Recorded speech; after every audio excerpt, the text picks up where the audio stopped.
My dad has a band, and the band is called the Mazik Brothers. Do you know what Mazik is? Mazik.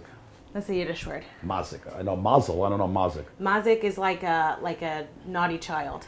Okay, there you go. There you go. Hey. MazikBrothers.com. Check them out. Is there a Brooklyn cuisine?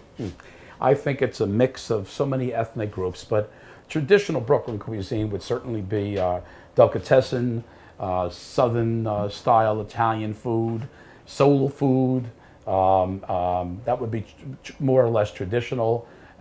Today, the new chefs of tomorrow cooking right now throughout Williamsburg, and there's it's that artisanal food and that mix of local, and they got their own, I'll admit, I still like restaurants that, make sloppy big plates full of food that I could take home pot.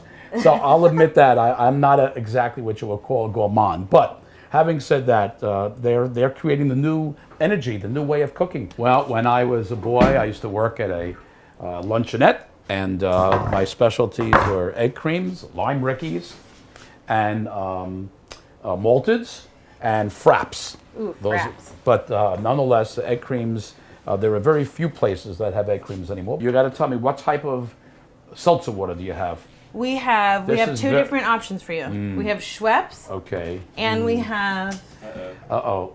Seagram's. Yeah, it doesn't make a difference at this point. It's okay, I'll take the Seagram's. The key to making a good egg cream is the fizz quality of the seltzer, and that can only come from the original seltzer bottles that were pressurized. When it comes out, it comes out with such pressure that it fuzzes it up. And by the way, the problem is that as those seltzer bottles went out with the Wells Fargo, so did egg creams. So did the egg cream. So anyway. And then we got the You Bet Fox's. That is the best.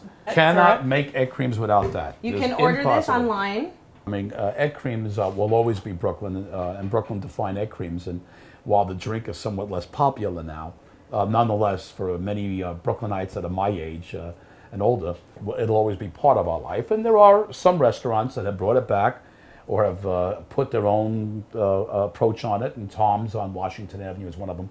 But of course, when I was a boy, this was one of our most popular drinks, but keep in mind, we didn't have the options of the billions of kind of regular soda that you can buy today. Right. And this was a very popular drink in New York City, not just Brooklyn, actually. Of course, back in the day, I must tell you, just a little bit that we didn't have the difference between 1% or 2% or...